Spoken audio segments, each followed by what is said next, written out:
warahmatullahi wabarakatuh. Selamat siang Tretan LSMN, gimana punya kabar nih? Semoga selalu sehat dimanapun berada ya.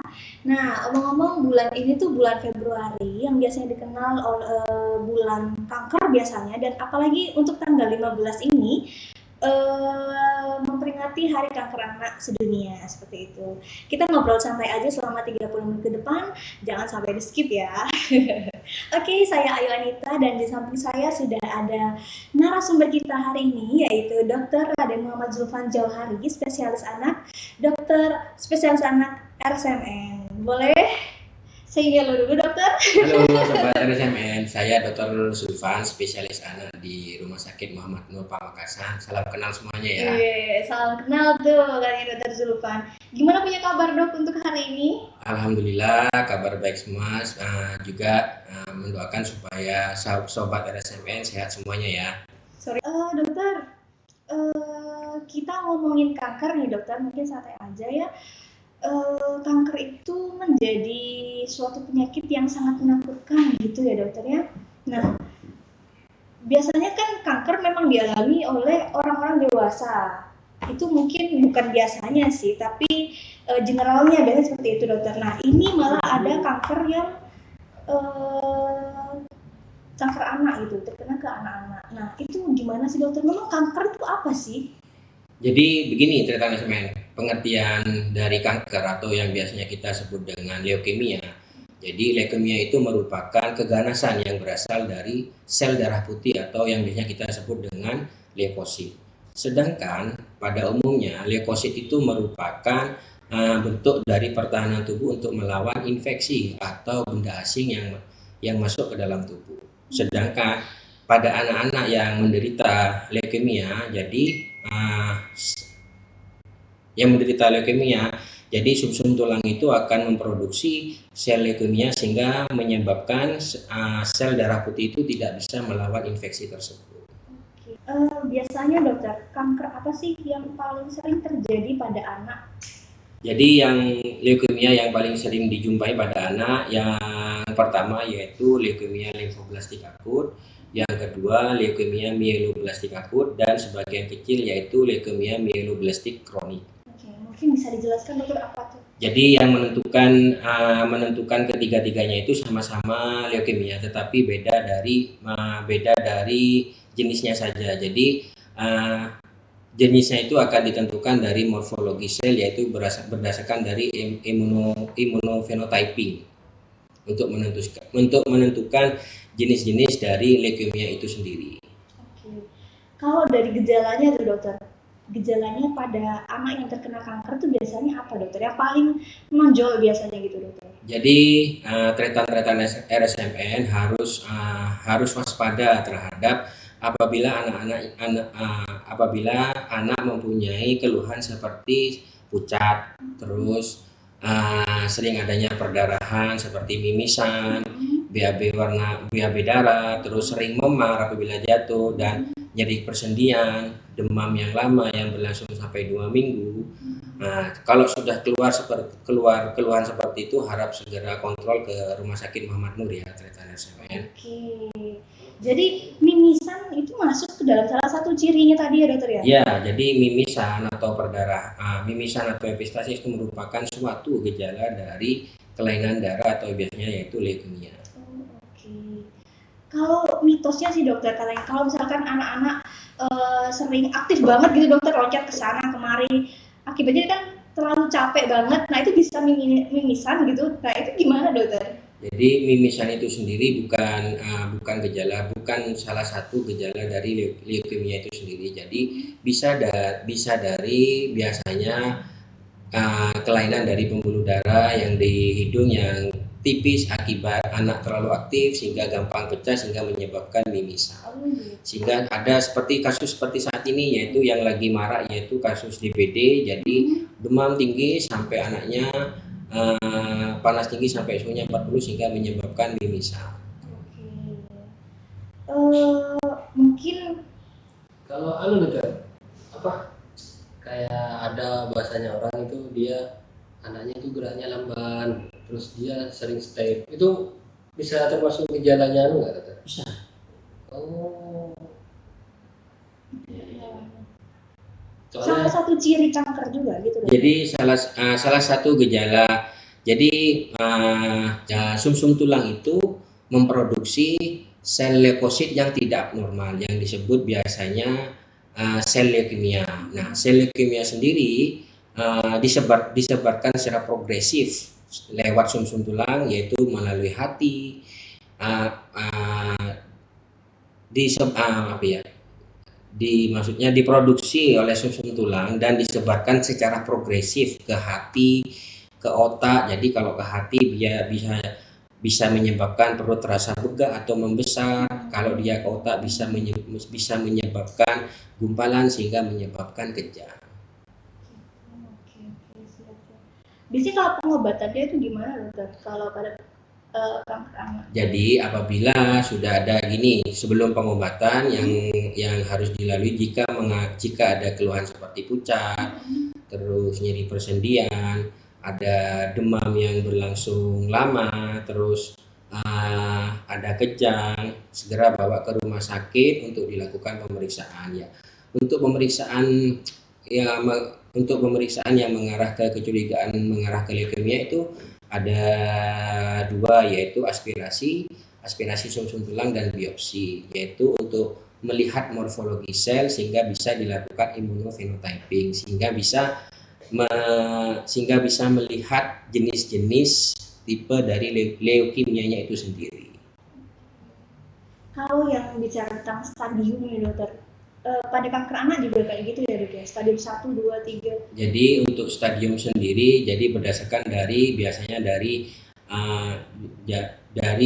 hasil, biasanya dari stadiumnya itu dilihat dari hasil dari pemeriksaan penunjangnya. Misalnya leukositnya lebih dari 100.000, nah, terus adanya gejala HB-nya rendah atau HB-nya turun dari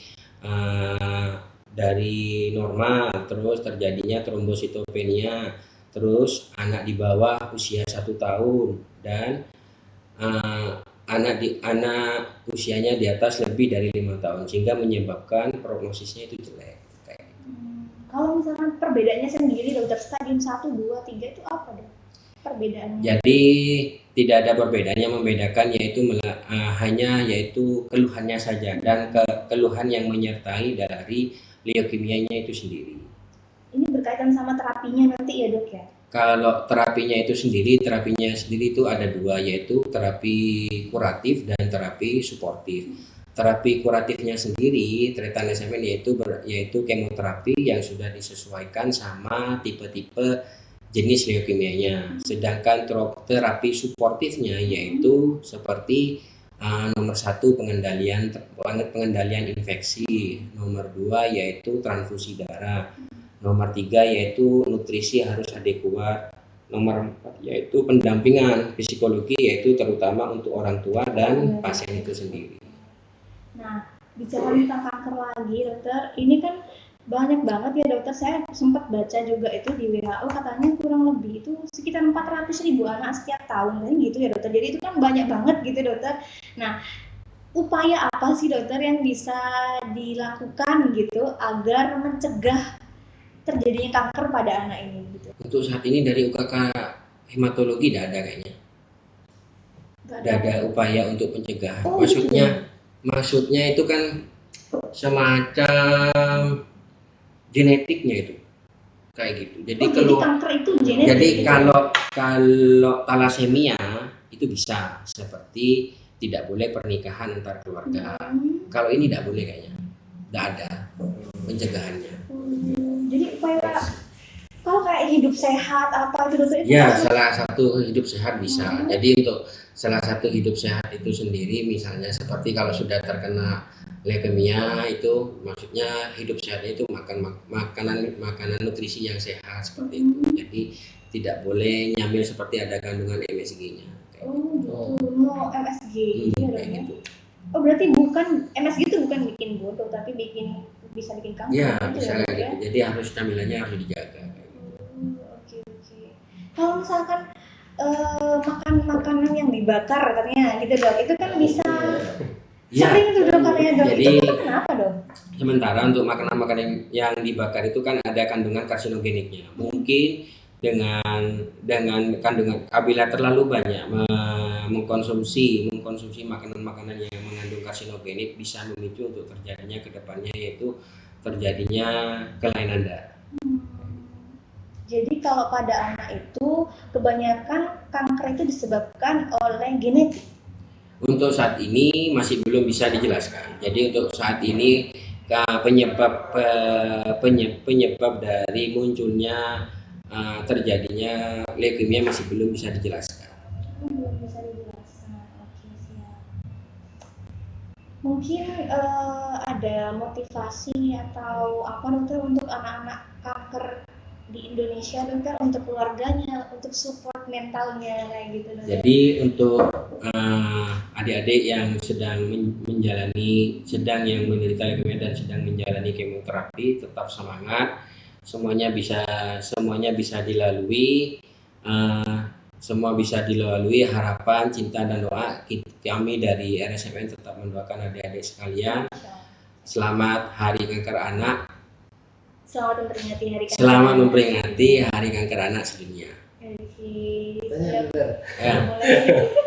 Kan yang paling utama sebenarnya kan yang harus dijaga itu yang jaga itu ya. Karena yang jaga yang di sekitar orang tuanya dokter. Nah, pengalaman dokter. Kadang itu di kita tidak bisa nerimanya itu gini dok. Setahunya saya anak-anak yang mereka mengidap leukemia itu punya kelebihannya dokter. Banyak banget di Dr. Stomo itu banyak yang dia dikasih satu buku 3 hari itu dia bisa apa. Ada dia yang pintar nyanyi. Nah, hal itu kadang bikin kita tuh padahal anak ini pintar gitu, gini. Akhirnya orang tua itu berat itu mengikhlaskan. Kadang kalau di pengalamannya saya itu ponakan itu udah bisa lihat keluarganya nangis. Jadi anak-anak yang menderita leukemia itu yang pertama, satu, orang tua itu sulit menerima kalau anaknya itu menderita leukemia. Jadi kebanyakan denialnya. Nah, nomor 2, anak-anak yang sedang menjalani kemoterapi itu harus dikasih kegiatan. Soalnya kalau dia hanya menjalani kemoterapi, dia akan selalu bosan di ruang perawatan. Sifat bosan itu akan mempengaruhi psikisnya sehingga mengakibatkan proses penyembuhan akan lama. Jadi akan menyebabkan seperti proses penyembuhan yaitu kalau anak tidak diselingi aktivitas, misalnya kalau lagi kemoterapi itu ada kunjungan dari yayasan kanker, misalnya ada pembagian buku atau apa, itu akan anak-anak itu akan bahagia. Jadi akan selalu ada yang memperhatikan. Jadi kalau sudah anak sedang menjalani kemoterapi itu akan senang. Jadi imunitasnya akan meningkat sehingga membantu proses penyembuhannya. Jadi ngaruh banget. Moodnya dia itu ngaruh berarti ya. Soalnya karena kalau itu si anak kecil ini itu dia merasa ibunya nangis atau apa, dia trombositnya langsung turun. Iya, drop. Berarti bisa ditarik kesimpulan kalau kita itu stres atau kita kita sakit, pasti rezekinya kita kena dokter ya. Iya, suamiku emang gitu yang gejala DBD. Iya, itu berat karena istrinya seperti itu. Sangat mempengaruhi berarti ya. Karena selalu akan ada harapan, cinta dan doa yang mengelilingi. Teruslah percaya bahwa semua bisa dilalui. Kami semua di sini mendukung kalian semua. Selamat memperingati Hari Kanker Anak sedunia. Terima kasih banyak dokter. Terima kasih. Mau ngobrol-ngobrol santai tentang kanker ini. Semoga ini bisa jadi referensi terhadap SMN untuk tahu apa itu kanker dan penyebabnya juga bagaimana upayanya agar meskipun belum diketahui ya dokter ya, seperti itu. Oke. Mungkin sekian untuk podcast hari ini. Terima kasih sudah menonton. Mohon maaf bila ada salah kata. Assalamualaikum warahmatullahi wabarakatuh. Waalaikumsalam.